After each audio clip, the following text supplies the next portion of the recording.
जय हिंद, जय संपूर्ण क्रांति। जनता खबर में आप सभी का हार्दिक स्वागत, वंदन, अभिनंदन है। आज की चंद खबरों के साथ में हाजिर हो गया आपके दरबार में बंदाए प्रकाश। आज उत्तर प्रदेश की राजधानी लखनऊ में चर्चा रही कांग्रेस के उत्तर प्रदेश इकाई के नवनिर्वाचित प्रदेश अध्यक्ष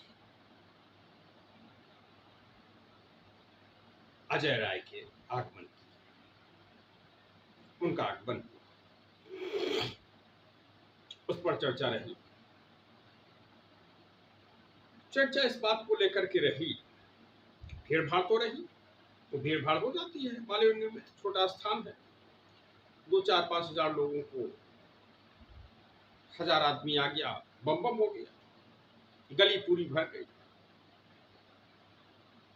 और 10, 20, 25, 50 बोर्डिंग लग गई।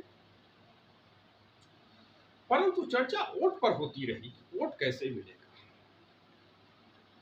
वोट के अतिरिक्त चर्चा पिछले 30 वर्षों से जिस प्रकार से कैंडिडेट का चयन होता है, तो कैंडिडेट के चयन पर बड़ी चर्चा होती रही कि भाई कैंडिडेट का चयन कैसे होता है। कांग्रेस के कैंडिडेट का चयन बड़ा अलबेला है। कभी निर्णय ले गया कि खास तौर से 2007 की चर्चा कर रहा हूं, 2004 में निर्णय ले लिया गया, कहा गया कि भाई युवराज ने निर्णय ले लिया, दूसरी पार्टी के हारे हुए लोगों को चुनाव लड़ाया जाएगा, जो अच्छे खासे वोटों से हारे हैं। विधानसभा में कोई 35,000 पाया, 40,000 पाया, माने जो दूसरे नंबर पे रहा, तीसरे नंबर पे रहा, उनको चुनाव लड़ाया जाएगा। उसी सिलसिले में मुझे याद है उन्नाव जनपद की पूर्वा विधानसभा क्षेत्र से श्री भगोले महाराज उर्फ के.डी. शुक्ला को चुनाव लड़ा दिया गया। माने कृष्ण दत्त शुक्ल, वो मोरावा के चेयरमैन लंबे समय तक रहे। हालांकि उनको चेयरमैन बनाने में मेरा भी बड़ा योगदान रहा 89 में, और फिर उनके परिवार के भी लोग रहे। निर्णय हो गया। 1991 का चुनाव बीजेपी की टिकट पे वो लड़े, 93 में फिर बीजेपी की टिकट पे चुनाव लड़े, हारे, दूसरे नंबर पे रहे। 2002 में बहुजन समाज पार्टी से चुनाव लड़े, तो भी दूसरे नंबर पर रहे। अब दूसरे नंबर पे भगोले महाराज को लेकर के गए भाई कांग्रेसी लोग। राहुल गांधी का फरमान हो गया, चुनाव लड़ना है, गए चुनाव लड़े। 3000 वोट नहीं मिला, नोट किया जाए, 3000 वोट नहीं मिला। उनसे ज्यादा वोट मिला हिलौली के बहवा गांव के राम सजीवन बेफिक्र, निर्दलीय थे, चुनाव लड़ रहे थे, 36 वोट मिल गया। और यह केवल पूर्वा विधानसभा क्षेत्र की बात नहीं, यह पूरे प्रदेश का रिकॉर्ड ही ऐसा था। उसके बाद फिर हुआ कि भाई अब की बार राजकुमारी जी का फरमान आ गया है। क्या फरमान आ गया है? 40% महिलाओं का आरक्षण होगा। उत्तर प्रदेश की विधानसभा क्षेत्र में 40% महिलाएं चुनाव लड़ेंगी। हो गया। तो कुछ लोगों ने सवाल भी उठाया कि भाई राजस्थान में क्यों नहीं दिया जा रहा, उत्तरांचल में नहीं क्यों नहीं दिया जा रहा है, माने दूसरे प्रांतों में जहां पर कांग्रेस की सरकारें हैं या कांग्रेस की सरकार बनने की संभावना है, मध्य प्रदेश, छत्तीसगढ़ जैसे राज्यों में क्यों नहीं आरक्षण दिया जा रहा है, या उत्तर प्रदेश में ही केवल 40% दिया जा रहा है, जहां पर पक्की लिखा पढ़ी में गारंटी है कि जमानत नहीं बचने वाली है। उन्नाव जनपद के फिर पूर्वा विधानसभा क्षेत्र में चलता हूं, फिर किसी महिला को चुनाव लड़ाने के लिए लाया गया, किसी बड़े शायर की बेटी को लाया गया, चुनाव लड़ाया गया, 500 भी वोट नहीं मिला। अगर वहां के किसी स्थानीय व्यक्ति को चुनाव लड़ा दिया जाता तो हो सकता 25 वोट मिल जाता, लेकिन स्थानीय महिला को नहीं चुनाव लड़ाया गया, सुदूरवर्ती महिला को लाया गया, चुनाव लड़ाया गया। और सबसे मजेदार तो ये आया कि उन्नाव जनपद से रेप पीड़िता तथाकथित रेप पीड़िता की माता जी को चुनाव लड़ा दिया गया। परिणाम क्या हुआ? 1000 से कम वोटों पर पार्टी सिमट गई। उन्नाव जनपद की कहानी है, उन्नाव सदर की। इसी प्रकार से कानपुर में स्थिति बनी कि विकास दुबे के जो एक बच्ची जेल में बंद रही, उस शादी होते ही जेल चली गई थी, उसकी बहन को चुनाव लड़ा दिया गया। तो इस प्रकार से जो एक्सपेरिमेंट रहा कि 40% टिकटों का, तो एक चर्चा बन गई। मजाक में लोग कह रहे हैं कि अब की बार किन लोगों को चुनाव लड़ाया जाएगा, किसको जो है कैंडिडेट बनाया जाएगा? क्या जो कब्र में दफनाए जा चुके हैं उनको चुनाव लड़ा दिया जाएगा? माने हंसी मजाक में लोग चर्चा कर रहे हैं। तो अब फिर अजय राय पर आते हैं। तो अजय राय के माध्यम से कि भाई मोदी को उन्होंने टक्कर लिया, चुनाव लड़े 14 में, 19 में। तो राजनीति के पंडितों ने सवाल उठाया कि भाई अजय राय जी इतने ही विद्वान व्यक्ति हैं, माने राजनीतिक विद्वान, राजनीतिक पंडित, राजनीतिक जोड़ तोड़ में माहिर। तो अभी हाल ही में बनारस के नगर निगम का जो चुनाव हुआ है, उस नगर निगम में उन्होंने क्या किया? उन्होंने कांग्रेस का समर्थन किया कि नहीं किया? और अगर नहीं किया तो क्यों नहीं किया? अगर किया तो रिजल्ट क्या है? बनारस के मेयर की रिजल्ट क्या है? बनारस के मेयर का रिजल्ट बड़ा निराशाजनक रहा चुनाव। इन सब बातों को लेकर के आया। एक चर्चा यह भी चली कि एक समय था जब माफियाओं को, बाहुबलियों को, थोड़ा और खुल करके कहे तो बड़े अपराधियों को विधानसभा का टिकट दे दिया जाता था, लोकसभा का टिकट, चेयरमैन का टिकट, जिला पंचायत अध्यक्ष का टिकट, माने छोटे छोटे जगहों पर उसकी भूमिका तय कर दी जाती थी और वो अपने बाहुबल के दम पर, अपने शासन सत्ता से सेटिंग गेटिंग, भ्रष्ट अधिकारियों, भ्रष्ट नेताओं से जोड़ तोड़ करके वो पहुंचा।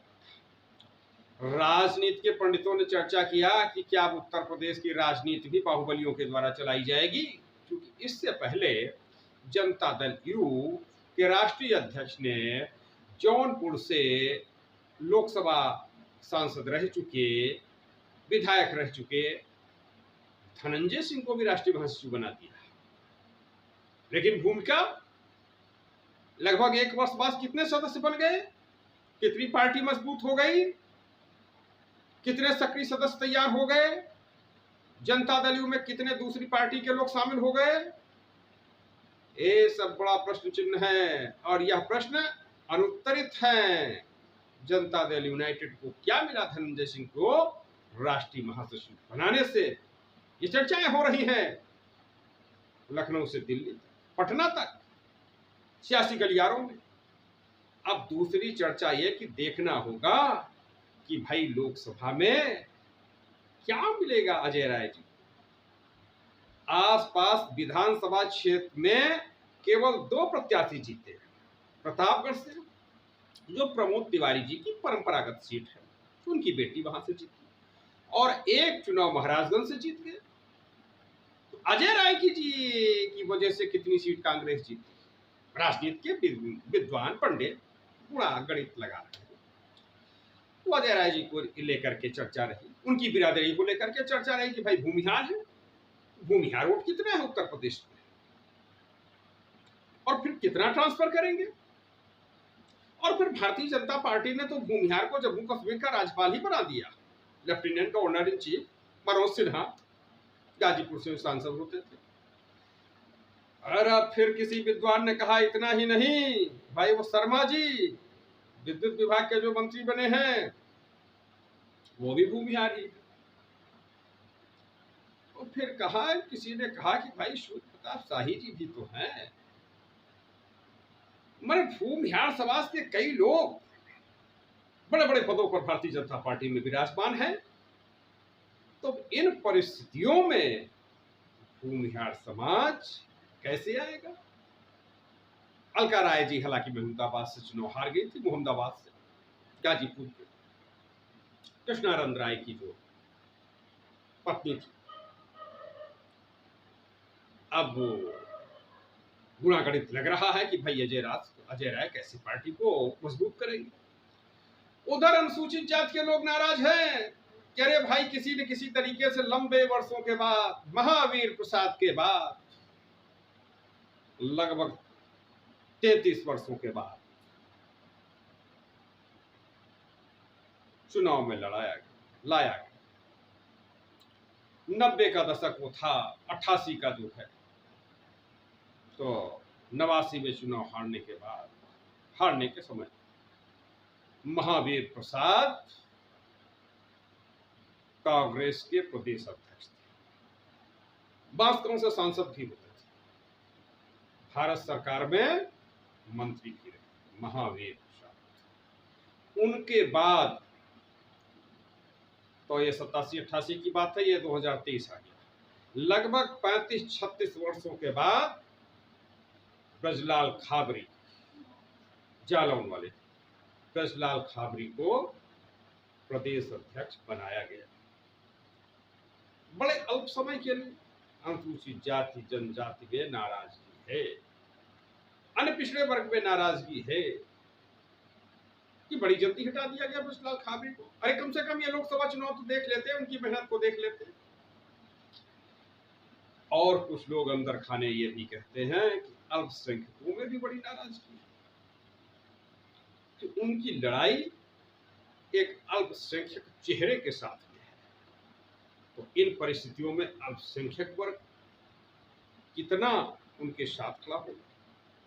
एक चर्चित नाम है, बसपा छोड़ करके शामिल हुए नसीमुद्दीन सिद्दीकी।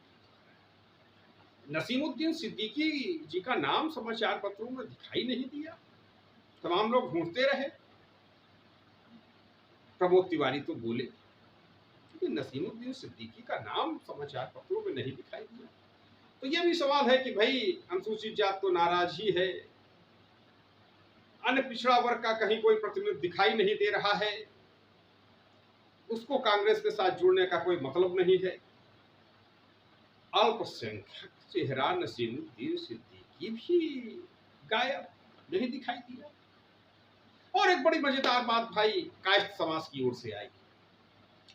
तो कायस्थ समाज के लोगों ने कहा कि कांग्रेस ने अपने आप में सुधार किया है, बदलाव किया है।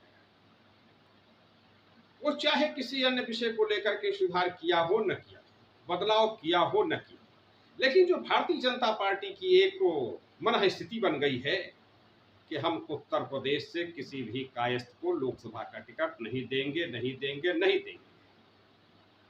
क्योंकि अब तक जब से भारतीय जनता पार्टी बनी है तब से लेकर आज तक उत्तर प्रदेश जैसे बड़े प्रदेश से, जब उत्तराखंड भी इसमें शामिल था, एक भी टिकट किसी कायस्थ समाज को भारतीय जनता पार्टी ने आज तक नहीं दिया।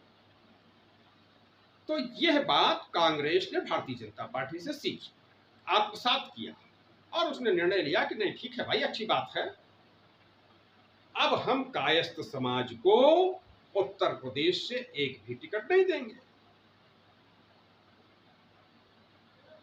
19 के लोकसभा चुनाव में कांग्रेस ने एक भी टिकट कायस्थ को नहीं दिया, इसके पहले 14 में भी नहीं दिया कायस्थ को। यह भारतीय जनता पार्टी से सीखा, ऐसा कायस्थ समाज के नेताओं ने बताया कि भाई कांग्रेस ने जो है ये भारतीय जनता पार्टी से सीख लिया है। तो कायस्थों में भी नाराजगी, और कायस्थ समाज तो इस बार जनता दल आई की राष्ट्रीय अध्यक्ष श्रीमती चौधरी किरण सिन्हा के साथ खड़ा है। पूरे देश का कायस्थ, उत्तर प्रदेश, बिहार, झारखंड, उड़ीसा, पश्चिम बंगाल, आसाम, मध्य प्रदेश, छत्तीसगढ़, राजस्थान, तमिलनाडु, केरल, कर्नाटक, महाराष्ट्र, गुजरात, जहां जहां पर कायस्थ है वहां वहां किरण सिन्हा जी के साथ। तो इन परिस्थितियों में अनुसूचित जाति की नाराजगी, अन्य पिछड़ा वर्ग की नाराजगी, अल्पसंख्यकों की नाराजगी, कायस्थ समुदाय की नाराजगी, और इन सबको मिलाकर के जो एक समीकरण बना हुआ है KDA, माने कायस्थ, अति पिछड़ा, दलित, अल्पसंख्यक, तो ये भी चर्चा है कि भाई 2024 में लड़ाई एनडीए बनाम केडीए, माने कायस्थ, अति पिछड़ा, अल्पसंख्यक, दलित एक साथ जनता दल आई की राष्ट्रीय अध्यक्ष श्रीमती चौधरी किरण सिन्हा के साथ वोट करेगा। नारे भी लग रहे हैं, हर हर सिन्हा, घर घर सिन्हा, देश की जनता मांगे किरण सिन्हा। यशवंत सिन्हा को राष्ट्रपति बनाने का संकल्प भी दोहराया जा रहा है। जो केडीए के सम्मेलन हो रहे हैं, केडीए की बैठकें हो रही हैं कि 2024 में किरण सिन्हा को प्रधानमंत्री बनाया जाएगा, यशवंत सिन्हा को राष्ट्रपति बनाया जाएगा। उसकी संभावनाएं भी लोग तलाश रहे हैं कि जिस प्रकार से एच.डी. देवेगौड़ा प्रधानमंत्री बन गए, कांग्रेस के ही सपोर्ट से चंद्रशेखर प्रधानमंत्री बन गए, और तो और जनता दल की आखिरी प्रधानमंत्री 97-98 में इंद्र कुमार गुजराल जी प्रधानमंत्री बन गए कांग्रेस के सहयोग से। उसी प्रकार से कांग्रेस सहित राजद, सपा, तृणमूल कांग्रेस, आम आदमी पार्टी, इन सब के सहयोग से जनता दल आई की राष्ट्रीय अध्यक्ष श्रीमती चौधरी किरण सिन्हा भी प्रधानमंत्री बन सकती है। उनको लेकर के तेलंगाना के लोग भी, नायडू, सी.के. नायडू, चंद्रबाबू नायडू, आंध्र प्रदेश, वो भी समर्थन कर सकते हैं, केसीआर भी समर्थन कर सकते हैं। और जिस प्रकार से बीजू पटनायक, नवीन पटनायक, माने बीजू जनता दल उड़ीसा के साथ सिन्हा परिवार के रिश्ते रहे, यशवंत सिन्हा, शत्रुघ्न सिन्हा, किरण सिन्हा का जो, तो उसमें भी माना जा रहा है कि उड़ीसा के मुख्यमंत्री को भी देर नहीं लगेगी समर्थन देने की, प्रधानमंत्री बनने की। ये सब चर्चाएं चल रही हैं लखनऊ में, पटना में, दिल्ली में। पटना में एक बिहार में मुखिया की हत्या बड़ी चर्चा में रही कि भाई किस प्रकार से जो है ये चल रहा है कि बिहार में कानून व्यवस्था बिगड़ती जा रही है। और पारस जो इस समय केंद्र सरकार में मंत्री, लोक जनशक्ति पार्टी के नेता, तो उन पारस को लेकर के ये चर्चा कि भाई केंद्रीय मंत्री रहते हुए उनको धमकी दी जा रही कि अगर हाजीपुर से चुनाव लड़े तो अच्छा नहीं होगा। बात हत्या तक पहुंच गई कि हत्या कर दी जाएगी। उन्होंने दिल्ली के अपने जहां रहते हैं उसके निकटतम थाने में एफआईआर भी दर्ज कराई थी। तो पशुपतिनाथ पारस को लेकर भी ये चर्चा है कि भाई ये क्या हो रहा है। दिल्ली से लेकर दिल्ली में व्यक्ति केंद्रीय मंत्री नहीं सुरक्षित है। ऐसा कानून व्यवस्था है, कैसी शासन व्यवस्था है। एक अमेठी की खबर आ गई कि एक बार रमाकांत उमाकांत का चर्चा होती है, दोनों भाई सांसद रहे, राजनीति में बाहुबली कहे जाते हैं। बहन मायावती जी के बंगले पर पहुंच गए मिलने, अपनी फरियाद लेकर के। बहन मायावती जी ने अपने बंगले से ही उनको गिरफ्तार करा दिया कि ले जाओ। राम सबूत जी को भी, कांसीराम जी, जब पहली बार मायावती जी मुख्यमंत्री बनी तो जो कांसीराम जी बहुजन समाज पार्टी में राष्ट्रीय अध्यक्ष थे और राष्ट्रीय महासचिव थे राम सबूत जी। 1987 में एक उपचुनाव हुआ था पट्टी का। पट्टी के विधानसभा उपचुनाव में मैं उनको चुनाव लड़ाने के लिए पट्टी में रहा था, और उसी समय इलाहाबाद में चुनाव हो रहा था, वह कांसीराम जी चुनाव लड़ रहे थे, उनको भी चुनाव लड़ा रहा था। तो जब 93 के बाद वो 95 में मुख्यमंत्री बन गई बहन मायावती जी, तो उनसे मिलने के लिए गए तो उनको भी गिरफ्तार करा दिया गया। तो एक प्रधान जी वो गए मिलने के लिए स्मृति ईरानी जी से, तो उन्होंने कहा इसको ले जाओ, इसको यहाँ आने की क्या जरूरत, ये तो राष्ट्र विरोधी नारे लगा, प्रधानी का चुनाव जीता, राष्ट्र विरोधी नारे लगवाए, इसको जेल भिजवाइए, इसकी यहाँ क्या जरूरत। वो बेचारे गए थे कि एक चमरौआ नदी पर पुल बनवा दिया जाए, पुल बनवाने की मांग को लेकर गए थे। तो राजनीतिक असहिष्णुता की बड़ी चर्चा हुई कि बहन मायावती और बहन स्मृति ईरानी कैसे अपने आए हुए जो एक भारतीय सभ्यता संस्कृति का जो शरण में आ गया, उसको संरक्षण दे दिया जाए। अगर कोई बहुत बड़ा अपराध नहीं, उस पर भी चर्चा है, क्या अच्छा है क्या बुरा है, उस पर जनता खबर की कोई राय नहीं है, मेरी कोई राय नहीं, लेकिन जो चर्चा चली उस पर ये टिप्पणियां रही। मऊ से एक पांडे जी शामिल हो गए भारतीय जनता पार्टी, इस पर भी चर्चा रही कि भाई अब पांडे जी के भाई की हत्या में जो घोसी से चुनाव लड़ रहे समाजवादी पार्टी के सुधाकर सिंह, उनका नाम रहा था। वो परिवार मानता है कि हालांकि पांडे जी भी विधायक तो रहे, पूर्व विधायक रहे, और समाजवादी पार्टी से पिछला चुनाव लड़े थे 2022 का मधुबन से। तो अब चुनाव और भी कांटे का होगा ब्राह्मण। कुछ लोगों का मानना है कि भाई ब्राह्मण जो है वो वोट करेगा भाजपा में, और ठाकुर सुधाकर सिंह के चेहरे को देख करके समाजवादी पार्टी में चला। अब कितना ठाकुर भाजपा को देख करके आता है, ये भी देखने वाली बात होगी। अब भारतीय जनता पार्टी की क्या रणनीति होगी, क्या रामपुर वाली रणनीति होगी, या फिर जो रणनीति प्रतापगढ़, जौनपुर या बलिया में रही, वो रणनीति, ये देखने वाली बात रहेगी। और भी खबरें हैं अन्य राजनीतिक दलों की। अन्य राजनीतिक दलों में से इंडियन नेशनल रिपब्लिकन माने Indian national democratic republican alliance, Indira गठबंधन, 1 सितंबर को सभी जिला मुख्यालयों पर, मंडल मुख्यालयों पर, तहसील मुख्यालयों पर, ब्लॉक मुख्यालयों पर, जहां जहां उसके लोग पहुंच पाएंगे, वो उसके जो घटक दल है, उसके जो सहयोगी संगठन जन समस्याओं को लेकर के, केंद्र सरकार राज्य सरकार की जन विरोधी नीतियों को लेकर के ज्ञापन देंगे। पूरे देश भर में होगा ये Indian national democratic republican alliance. Republican माने rejected public. Baba Saheb doctor Bhimrao Ambedkar ने जो पार्टी बनाई, republican party of India, republican party Baba Saheb ने बनाई। तो रिपब्लिकन के कई घटक दल जो सरवाइव कर रहे हैं, रिपब्लिकन पार्टी अभी भी चला है, वो इसमें शामिल हो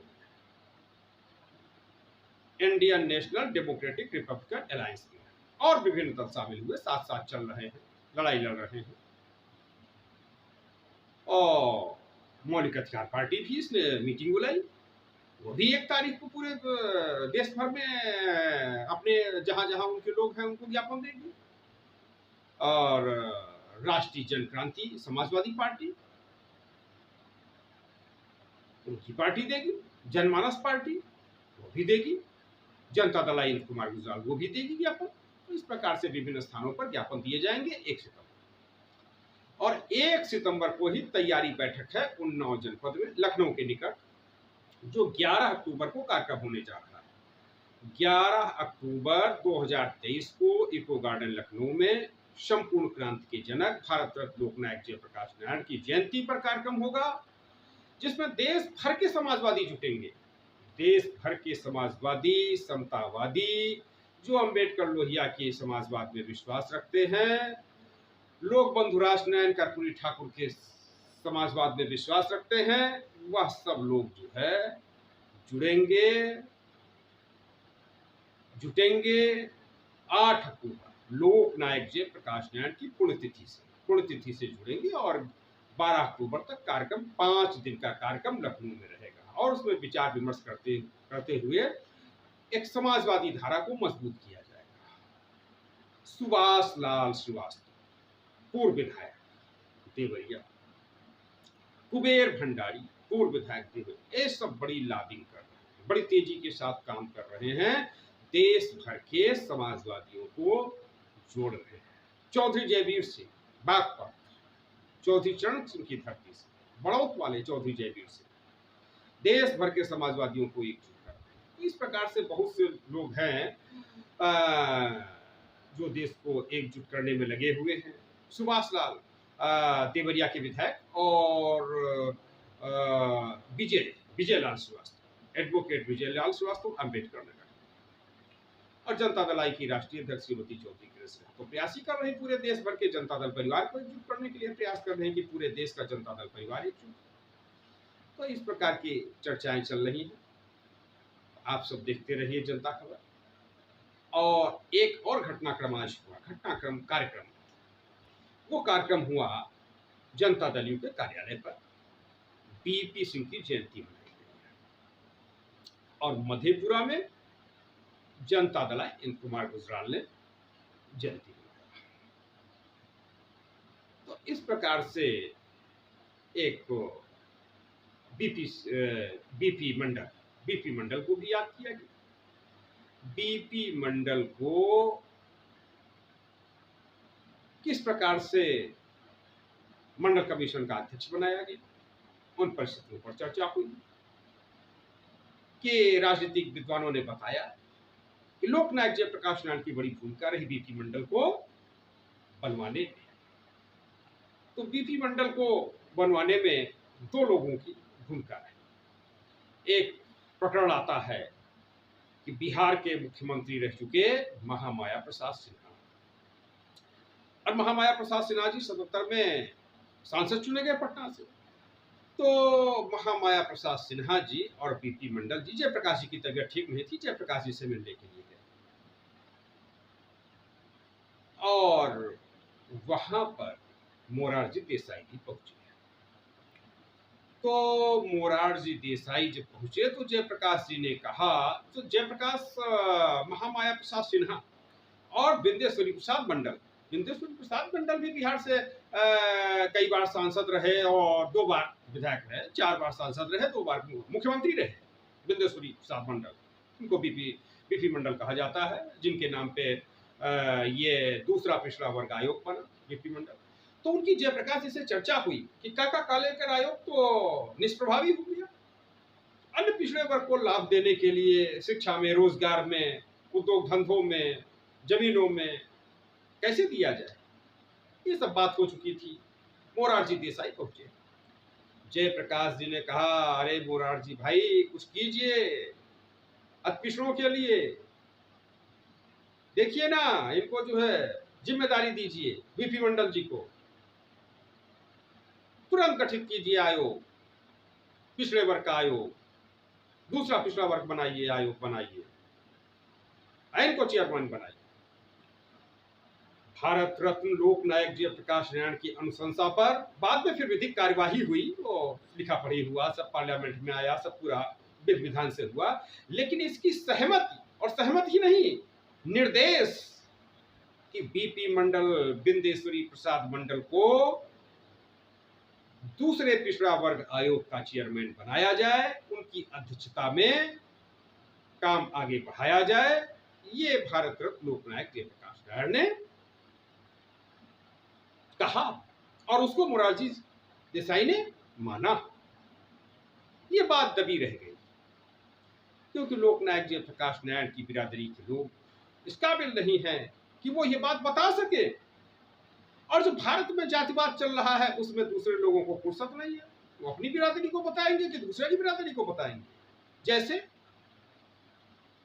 पेरियार ने, ललाई सिंह पेरियार उत्तर प्रदेश ने बड़ा काम किया, लेकिन उनके जाति विशेष होने के कारण तमाम तथाकथित समतावादियों ने ललाई सिंह यादव के बारे में नहीं बताया। किस जस्टिस ने, जब पेरियार रामास्वामी नायकर ने जो पुस्तक लिखी रामायण, सच्ची रामायण, उसका ट्रांसलेट किया पेरियार ललाई सिंह यादव ने, तो जिसने उसका प्रतिबंध हटाया उस जज का नाम बताने के लिए नहीं तैयार, क्योंकि भाई उनकी बिरादरी की संख्या नहीं है। लोकनायक जयप्रकाश नारायण ने आंदोलन चलाया, जाति तोड़ो जनेऊ तोड़ो, और कितने समाजवादी बताने के लिए तैयार है कि जयप्रकाश ने आंदोलन चलाया, और जो जाति को ठेका लिए घूम रहे हैं, पट्टा लिए दिखाते हैं, ये देखो हमारे पास ठेका पट्टा है, लिखा पढ़ी है, रजिस्ट्री हुई थी कि जाति को हम खत्म करेंगे, वो भी नहीं बताते हैं कि लोकनायक जयप्रकाश नारायण ने जाति तोड़ो आंदोलन कभी चलाया। जनेऊ तोड़ो आंदोलन कभी जयप्रकाश जी ने चलाया, क्यों नहीं बताते हैं? क्योंकि वो कहते भाई हमारी बिरादरी के थोड़ी नहीं जयप्रकाश नारायण। दूसरे वाले जो जयप्रकाश नारायण की बिरादरी के हैं वो जरूरत से ज्यादा समझदार है। वो मान के चल रहे हैं कि भाई हमसे क्या लेना देना, हमारे लिए क्या किए, हमको क्या कर देंगे, अब तो मर गए, नहीं रहे हमारे लिए, सब तो चले गए, अब क्या बचा है। वो किसी को नहीं बताने के लिए तैयार। उन्हीं की बिरादरी कुछ लोग कहते हैं भाई इस बिरादरी के लोग जरूरत से ज्यादा समझदार हो गए, बहुत होशियार हो गए, और शायद इसीलिए राजनीति से बाहर, राजनीति में शून्य, लोकसभा में शून्य, राज्यसभा में शून्य, तमाम विधान परिषदों में शून्य, नौकरियों में दशमलव में बचे हुए, पूरा जिला का जिला ढूंढते रह जाइए, एक भी उनकी बिरादरी का व्यक्ति नौकरी में नहीं मिलेगा। एक जरूरत से ज्यादा समझदारी का परिणाम है। अन्य जातियों को भी प्रेरणा लेना चाहिए कि राजनीतिक ताकत के बिना, अपने महापुरुषों को याद किए बिना जयप्रकाश की बिरादरी जैसा हाल हो जाएगा। शोषण हो रहा, उत्पीड़न हो रहा है, लेकिन अपनी बात नहीं बताते, दूसरा ही राग लापते रहेंगे। राजनीति के विद्वानों का कहना है, जाति के जानकारों का कहना है कि अभी बड़ी मस्त जाति है, बड़ी इंटरेस्टेड जाति है, अपनी बात नहीं करेगी, दूसरे की बात खूब करेगी, दूसरे को फलाने को आने दो। कुछ लोग बताते हैं राष्ट्रवाद का ठेका पट्टा इन्हीं को दे दिया गया, सारा का मतलब इनकी बिरादरी को समझा दिया गया है, बिरादरी विशेष को, कि सारी बातें भूल जाओ, अपने शिक्षा, अपने रोजगार, अपने संपत्ति के अधिकार की कोई बात न करो, राष्ट्रवाद राष्ट्रवाद जपते जाओ, फर्जिए का व्हाट्सएप पे लिखते जाओ, फेसबुक पे फेंकते जाओ। ये चर्चा है, लो राजनीति की चर्चा रही, विद्वानों की चर्चा रही। इधर चर्चा लखनऊ पटना से जनता दल आई की राष्ट्रीय अध्यक्ष श्रीमती चौधरी किरण सिन्हा के चुनाव लड़ने की। जनता दल आई की टीम लखनऊ और पटना में बराबर मेहनत कर रही, 24 घंटे काम कर रही, लोग लगे हुए, और मानवतावादी समाज पार्टी 5 जिलों में रायबरेली, प्रतापगढ़, अमेठी, कौशाम्बी और बाराबंकी में सदस्यता अभियान चला दिया। 1 लाख सदस्य बनाएगी 2 महीने के भीतर मानवतावादी समाज पार्टी। 1 तारीख को ज्ञापन भी देगी और पेरियार ललई सिंह यादव का जन्म दिवस भी मनाएगी उन लोगों में। तो इस प्रकार से कार्यक्रम चल रहे, बढ़ रहे, विभिन्न राजनीतिक दलों के, विभिन्न सामाजिक संगठनों के कार्यक्रम आगे बढ़ते जा रहे हैं। 2024 की ओर जनता का झुकान किधर जाएगा, इस पर चर्चाएं चल रही हैं। 2024 में क्या हो, किधर जाएगा? क्या छत्तीसगढ़, राजस्थान, मध्य प्रदेश के चुनाव हो जाएंगे? हरियाणा, लोगों की चर्चाएं चल रही हैं कि कहीं लोकसभा के साथ तो नहीं होंगे। कुछ लोग मान के चल रहे हैं कि हो सकता लोकसभा चुनाव नवंबर-दिसंबर में ही हो जाए। तो ये चर्चाएं चल रही, कुछ लोग तैयारी भी कर रहे हैं नवंबर-दिसंबर के हिसाब से, और कुछ लोग कि भाई चुनाव तो समय से ही हो। ये सब चर्चाएं चल रही। भारतीय संविधान को लेकर के एक पक्ष की भाई भारतीय संविधान को बचाना, भारतीय संविधान को लागू कराना, भारतीय संविधान के अनुरूप भारत को चलाना, संविधान और स्वतंत्रता आंदोलन, 2 विषय सीधे सीधे जनता से जुड़े हुए। सबको शिक्षा मिले, सबको रोजगार मिले, सबको संपत्ति में अधिकार मिले, कोई शोषित पीड़ित उपेक्षित न रहने पाए, ये सब भारतीय संविधान के 38 और 39 के अनुच्छेदों में है। ये मौलिक अधिकार पार्टी के राष्ट्रीय अध्यक्ष जेपी शास्त्री जी सब चर्चाएं करते रहते हैं। तो आप सब देखते रहिए जनता खबर को, लाइक कीजिए, शेयर कीजिए, सब्सक्राइब कीजिए। आप सभी को बहुत बहुत धन्यवाद।